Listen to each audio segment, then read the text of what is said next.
Welcome to chess, ladies and gentlemen. Appreciate you guys very much for stopping by. So, as you guys might or might not be aware, we do have a three-way tie for first place between Wesley So, Sevian, and Fabiano Caruana has actually crawled his way back into the top spots. He hit like a little rough patch for a second in the middle there, but he has climbed his way back. He just defeated Alexander Linderman, who was yesterday a co-leader in the tournament. So that was a pretty big win. And as you guys might or might not know, Carissa Yip has won the women's U.S. Chess Championship. She just defeated Nazi Bakidze today. And so, she has played a really crazy tournament. And it doesn't matter what happens tomorrow's game. She doesn't even have to play tomorrow's game and she still wins because she is an entire point and a half up right now. So, I mean, it doesn't really matter what happens. She's still going to be leading the tournament no matter what. So it's a pretty amazing tournament that she's had so far. So what I do have for the round 10 game is between Sevian and Wesley So. And as always, my people in the Philippines, I will say Mabuhay, a King Makaibigan, Magandang Umaga. I really appreciate you guys stopping by and taking a look at my video. And if you guys are ready to go, let's take a look and see what we have for this game. So we do have D4, knight comes to F6, we got knight to F3, and then we do have D5. And this is a queen's pawn type of situation, so I mean, you can always go like C4 and then E6, and then you just have the regular queen's gambit declined, kind of seeing, what direction you want to travel in from here. But we do see bishop to F4, and then this is the London system. So the famous London, anybody who watches Eric Rosen, I believe he is a very gigantic London player. No secret. But we do have C5 just attacking this nice little pawn that white has established. We do see E3. We got E6 and then we have C3. And I mean, for those of you that play the French, this should look pretty familiar to you. I mean, you don't have like the pawn up here, but it is a very similar type of a structure. And so we do see bishop to D6. We got bishop to B5 with check. Knight covers on C6. We see bishop takes C6, pawn takes C6, bishop takes D6, and then queen takes D6. And we have a very active move by white, and that is queen to A4. We're just trying to activate the queen onto a better square than its home square on D1. We are pinning this pawn down to the king. And we're still protecting the D4 point, so that's important as well. So we're good to go. And we do see castles by black.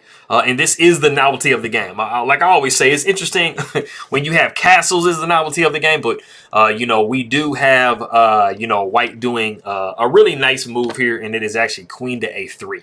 And it's just trying to pin down this pawn to this queen.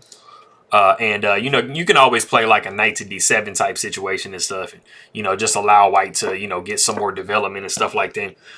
White is a little bit more ahead than black is and stuff like that in this particular position. But after queen to A3, we do see knight down to E4. And then we have the very accurate knight F down to D2. We are just trying to remove the knight from this pawn. We want to force the issue with putting the pawn on F3 if necessary. And then that'll force black to make some type of a move. We do see E5, and then we see knight takes E4, pawn takes E4, and then we have queen taking C5. And, I mean, white has, they just kind of swindled a pawn. You do have the ability to take here. You're, of course, going to be taken back with this pawn. But this does allow, some B4 situations to come up. And it's going to be really kind of hard for you to, grab this pawn. It is on a dark square, so you're going to need a rook to try to come to the side and stuff like that. And you can always push like C4 if you want. And just prevent, white from being, or black from being able to get to one of these two squares. So, yes. We do see, like I said, we saw knight takes E4, pawn takes E4, and then queen takes C5. Queen sidesteps over to G6. You're trying to hit this little tender point down here. We're hoping that white just says, hey, man, I don't like myself very much, and I'm going to just let this happen. But they're not. White's not. Sevian is like, I'm not doing this to myself, man. So we actually see knight to D2 in this position. We got pawn takes D4, queen takes D4, and then we do see rook over to E8. And, I mean, the position is actually pretty good for white. I mean, it's not like it's just overwhelmingly winning, but I mean, you know, you do have, you know, a nice advantage as white here. We see castles, long castles by white. Bishop comes down to a6, and you know, it's a little bit more logical than putting it on b7 because there's not a lot of prospects on this diagonal, so it seems just like a better diagonal. So we have actually reached a point in the game that if you do want to pause the video and see what white plays here, go ahead and do so.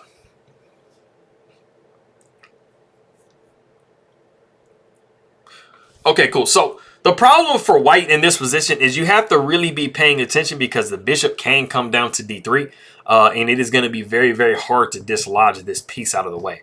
You can also swing a rook over here like this and start to push this pawn forward so that if you did capture here, you know, this pawn can be coming down here, and then you'll have like these pawns in your throat, and you do not want to have that. So what we actually see in the game is the very logical c4 move, and this is just blocking this bishop from this diagonal. So sometimes you can do that. Like, it's always best to put your opponent's pawns in the way of their bishops, but sometimes you can toss some of your own pawns in the way and make it to where they don't have a lot of scope. So, you know, like I said a second ago, there wasn't a lot of scope on this diagonal, and now there isn't a lot on this diagonal. So the bishop probably at some point is going to have to redirect. We do see queen over to e6, you know, just tossing an extra attacker onto this pawn. We do have queen up to c5, rook a to d8, and then we do see b3. Bishop comes back to c8. Like I said, the bishop is going to have to redirect somewhere. We see knight down to b1.